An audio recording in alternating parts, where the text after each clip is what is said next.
All right, everyone, welcome to the next edition of Prequel, Origin Stories and Inflection Points by Goodie Nation. You're in for a special treat. This is episode 3 of the Google for Startups Latino Founders Fund Origin Stories. Amazing series so far. Can't wait to get into this next set of stories, these amazing set of founders. I am Joya Womack, founder and CEO of Goodie Nation. You all probably know at this point, we're focused on closing the relationship gap for diverse founders and social entrepreneurs. And the reason why we believe origin stories are super important is because I think that you all can see the commonalities in yourself from the stories you're about to hear in these founders, right? And when it comes to making deals with them, whether it's investment, whether it's making a purchase, either as a user or if you're working for a large company, or if it's simply about, how can I introduce them to my network? It starts right here at the origin story part. This is where we start to develop deep relationships with awesome people. So here's how today is going to go. We're going to start with some intros. Then we're going to jump to stories of a few minutes each. We'll go around the horn and we'll close out with some ways that you can support these awesome founders. So let's hear from the founders themselves, about where they're checking in from, a little bit about their company, and then we'll circle back for the full origin story. So Cesar, I'll kick it off to you, and then we'll go to Ivan after that. Awesome. I'm excited. So you want to talk a little bit about your, yes, checking in from the company and stuff like that? Of course. So my name is Cesar Torres. I'm from Dapit, Dapit app, which is from Woodland, California. And Dapit is a gift card digital wallet for small businesses. And gosh, we're just continuing to building this amazing app. Awesome. Ivan? Hello, everybody. I'm Ivan Huerta, CEO and co-founder of Paraweek. We're building the company in El Paso, Texas. I'm calling in from Austin. Awesome. And Andres. Hello, everyone. I'm Andres Joya. I'm the CEO and co-founder of Koali. We're a platform that connects Latinx recent college grads with work opportunities. The company is in Fort Lauderdale. I'm right now calling from Bogota, Colombia. Awesome. And Mario. Hey, everyone. I'm Mario. I'm the co-founder and CEO at Ease. We're HQ'd out of Houston, Texas. And at Ease, we're making it easy for clinician entrepreneurs to start private practices. Nice, Manuel. Hey there, I'm Manuel Saez. I'm the CEO of Beyond. We're a subscription service for e-bikes and scooters in New York City. We help our customers bridge the gap between their home and public transportation or wherever they're going. It's a monthly subscription. They get to keep the vehicle, and we provide all the support that they need to have a good experience riding. Nice. Super cool. Okay, let's start right back at the top. Cesar, let's get back to you. How'd you get here? Tell us that story. Wow. I'm going to tell you guys the condensed version, because the story how we've gotten here to Dapit, it really stemmed from starting my entrepreneurial path. And after my wife had cancer, and she actually is now, completely free of cancer. And we started a business probably like 12 years ago. And this was a web design agency. And after that, we actually had enough money to take our first vacation. So ultimately what happened was we lost our home. We had twin boys. We were living with our sister, and we were just trying to figure out a way to kind of get back on our feet. And after just building our first company and getting enough funds to actually, find our own place, our own apartment, we decided to go on a trip. And this is kind of where it all started. So we splurged and we went to Maui and with my family. And as we're sitting there in Maui at this little restaurant, and I remember the name of it, it was Down the Hatch in Lahaina.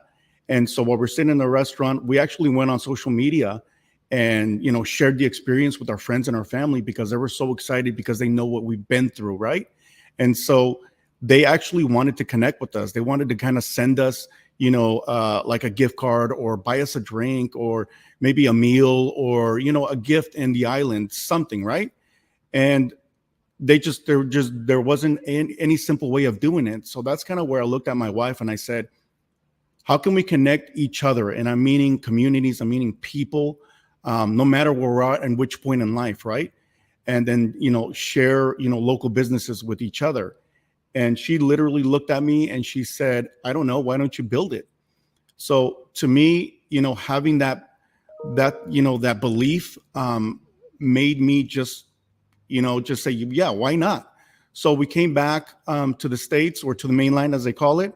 And then I approached one of our clients from our previous company, and she literally just asked me what's new.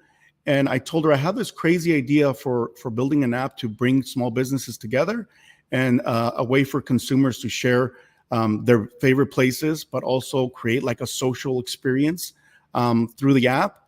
And she literally wrote me a check for $20,000, and that was it. That was the kickstart.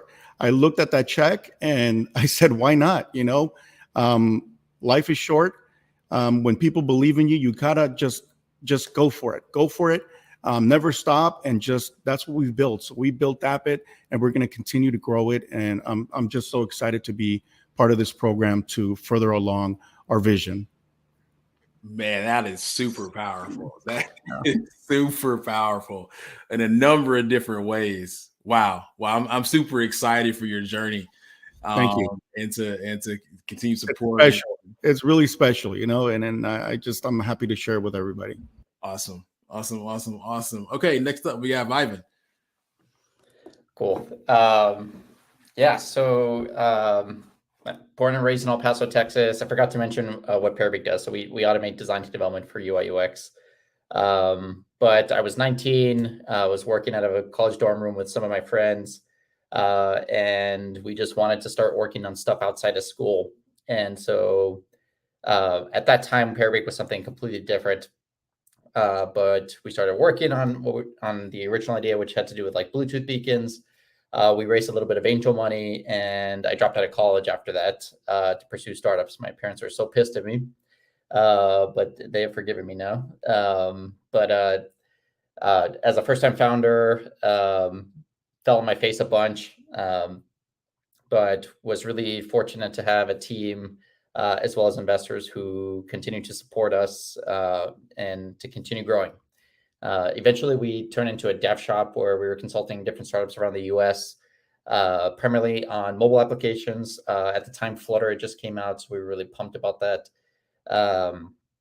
And during that time, we just got really frustrated with the design to development process when we were creating these apps. It was just taking too much time. There's too many mistakes going from the design look and feel over to the actual code base. So we spent a lot of time trying out different tools. We tried low code, no code. We tried code generator tools. We tried other tools like Zeppelin that just sort of help communicate the design file over. And yeah, we were just inspired to build something different where we could continuously integrate design changes into development. And so in December 2019, we ditched the dev shop to start working on what we do today, which is this developer tool that generates code from design files and then integrates it into developers' workflows directly. No, that's awesome. That's awesome. I know there's a lot of people that could use this, right? We're gonna do this near the end. We'll do a round of how can people get in contact with you, because I know even with Appit and with you all, like people want to use it. So awesome story, Ivan. Andres, you're up, man. How'd you start? How'd you get here? Of course, Joy. Well, I was born and raised in Bogota, Colombia. I lived when I was youth in a public housing with my single mom, and I was always like disciplined. So I did study a lot and won a scholarship for studying economics in Colombia. I decided to do that with the goal to generate some impact in youth and reducing poverty. When I was finishing my undergrad, I took some courses on social entrepreneurship in France, that convinced me that this was the way to help me to help most effectively the people that are like in poverty. However, when I finished my undergrad, I had a really high GPA, but I weren't able to find a meaningful job, like a full-time job in here. And I ended finding it like 4 months later. So, and this was because had not prepared myself, like, despite I had a really good GPA, but for the like real world like experience. And this like was the problem for many youth that were also scholarship students. So after that, I decided to go to masters after some years of working, and I won a scholarship for going to Babson in Boston, like a well-known college for like entrepreneurship, with a social impact scholarship. And this had embedded in itself a project of solving a question of like how may we reduce recent Latinx grad unemployment rate. So after I finished my master's, I worked like in some startups in the US, in New York and in Boston. And when the pandemic hit in 2020, like I decided it was the time to expand this impact. So I founded Coali with the aim to reduce recent Latinx grads unemployment rate by changing the whole mechanism of hiring when they have been finishing their undergrad. First, we change the selection process based on passion and academic experience instead of professional experience. We give them flexible work opportunities, and lastly, we understood that like this hiring mechanism does not end when the professional signs their contract. They require accompaniment and instructions afterwards, like some weeks later. So we started to do that, and after like 1 year and a half, we are here, very happy to generate impact to those disadvantaged communities. No, that's awesome. That's awesome. That's amazing. Amazing story on a number of different levels. Man, that's yeah.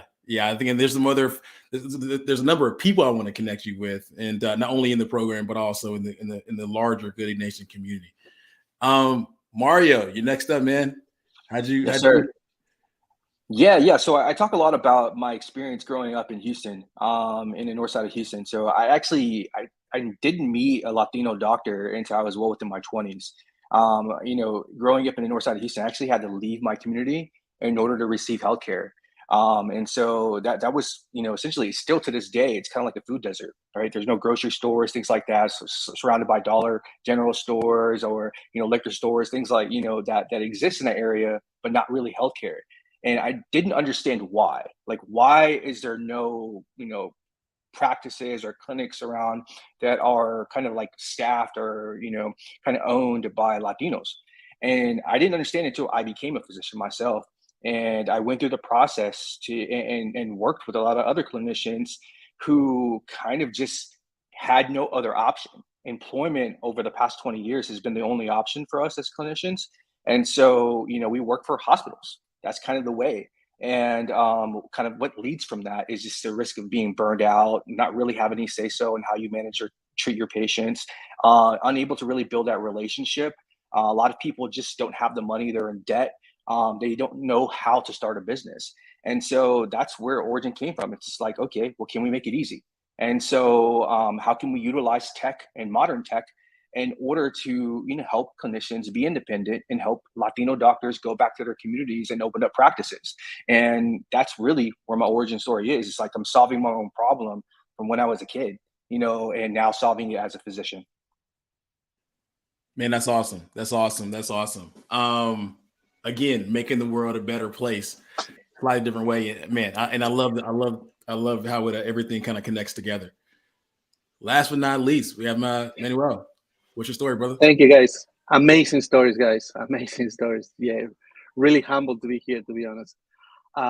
So my story is, I'm from Argentina. So I came here a little bit more than 20 years ago. And I think like many immigrants come with really no money. So I had like $200 in my pocket, but I had a dream. And my dream was to become an industrial designer. I didn't know how, but I just knew that I want to be an industrial designer. That was my dream. So when I came here, the first thing that most immigrants do when they come here, work in a kitchen. And man, I hated that job. That was painful. But I got to work and make enough money to actually go to Home Depot, buy a big toolbox, buy a bunch of tools, and then I put in every supermarket in my town, Manny the handyman. And the phone started ringing, man, and things were great. And I got a real taste of America. it just showed me what you can do and what this country have to offer. But I still had the dream, I still have the dream. I still wanted to go to school and become a designer. And then, like those things that happen, I think Cesar mentioned something like that too. I got a break and somebody lent me the money to pay for the first year of school. And I was so grateful, man. It was just one of, I'm still grateful that when I went in, I went all in and I aced my classes and I started entering design competition and started winning them. So at the end of my career in school, I had like 18 prizes and I made enough money to actually get me through school. But not only that, but that also gave me the opportunity to get my dream job after school, to work for the company that I loved. And in New York City, that was the dream job, get to the company you want in New York City. And I was the first designer they hired. So I had the opportunity to build a whole design team and design more than 50 products for them. And help the company go from 20 to 300 million in the time that I was there. But the reality is that being an immigrant is a very sobering experience, man. You leave your home, you leave your friends, you leave pretty much everything and go into the unknown for a lot of suffering. And to me, I think that vision that I had, that clarity of vision, was what kept me going all the time. And today I feel the same clarity of vision with Beyond. I wanna make transportation accessible to everyone. Access to transportation in many ways can be a defining factor in somebody's success in life. Just think about it. If you have to take a train, 2 trains and have an hour commute, you are at a disadvantage somebody that has just a 15-minute walk to get to work. So transportation plays a big role in somebody's success. But the genesis for Beyond was solving a problem that I had. I was living in Brooklyn. My office was in Greenpoint. And I had a 25-minute walk to the train station. So maybe in a design, what I did is I designed a small folding electric bike. And, people say, hey, yo, where you got that from? And I say, I made it. Make me one. So I eventually started making bikes and selling. But I still had a job and, I still had a full-time job. But in 2016, something huge happened. The president of Argentina gave the President Obama one of my bike as a presidential gift. And that went off the roof. So at that point, I said, okay, I'm going 100% full-time on this. This is my calling. This is what I had to do. And that gave me the opportunity not only to redesign the vehicle, but also to think about a business model that can actually be accessible to everyone. And remember, these are $1,000, $2,000, $3,000 vehicles that most people don't have the disposable income to get to. Especially the people in the communities that I wanted to help, people that live far away from the train. So the subscription is the monthly, you get access to it, you keep it, it's your vehicle. So in many ways solves a lot of problems for people that need access to transportation. And today when I get a customer come and tell me, hey, Manuel, now I have an hour more in my life that I can hang out with my kids. And man, that makes it all worth it. That to me is the completion, the whole reward. And I just want to make it bigger now. That's my next step. Just want to go beyond New York and make it a lot bigger. I think you win the award for the coolest stories. No apologies to everybody else, but the coolest moment. You might win it. I mean, I've heard some great stories today, but you might win it. So that is awesome. Okay, so let's go around the horn. How can people get in contact with you? Follow the business and stuff like that. Cesar, I'll start with you. Yeah, simple through our website, dapitapp.com, or my email, Cesar, CESAR @dapitapp.com. Awesome. Yeah, on our end, for me, if you want to reach out to me specifically, LinkedIn, Twitter, my handle is Silicon Ivan, but then our website for Parabeak is https parabeak.com. Awesome. Andres? In our case, you can enter to coally.com. It's COALLY, or like to my email directly, andresjoya@coally.com. Awesome. Mario? Yeah, you can find us at easepractice.com. We're at Ease Practice on all social handles, so at Ease at Practice. If you want to find me, I'm on Twitter. I have frequent Twitter, so it's Mario ATX _MD on Twitter. Awesome. There you go. Manny the handyman. No, I'm kidding. It's Manuel at rightbeyond.com. So it's my name, Manuel at rightbeyond.com. Awesome. Okay, so here's the thing. You heard some amazing stories from some amazing founders doing some amazing things. So I have one ask for you. I have one ask for everyone out there. Support them, right? And so when we say support, here's what we mean. Figure out a way to introduce them to a potential user, a customer, or a partner. Figure out a way to introduce them to a capital provider. I mean, you may be one of those people as well. So just, if you are one of those individuals, make a direct connection and figure out a way to do business. If not, if you know some people in your network, and I truly believe if you're watching this, you know someone that can help them out and they can provide value to, please do it, right? If you take 30 minutes, maybe an hour every month to do that, but especially for these entrepreneurs, it'll create tremendous value. If you do that over 6 months, I believe it'll turn into a habit. And if everyone in your network does that, it turns into a culture of supporting diverse founders and social entrepreneurs. So how you can get in contact with them directly, aside from the ways they just described, is to go to the website here on your screen, goodienation.org/Latino Founders Fund. You'll see these awesome founders, but also the rest of the people in their cohort, right? Click on the card, follow the directions. You'll see a link to their website, to their LinkedIn account. You can search by industry, so on and so forth. And there's a link to get a warm intro as well. So again, these are amazing founders doing amazing things. My ask is simply to support. So again, I'm Joey Womack, founder of Goodie Nation, also the CEO. Join us tomorrow for the next episode of Prequel, Origin Stories and Inflection Points for the Google for Startups Latino Founders Fund. Peace out, y'all.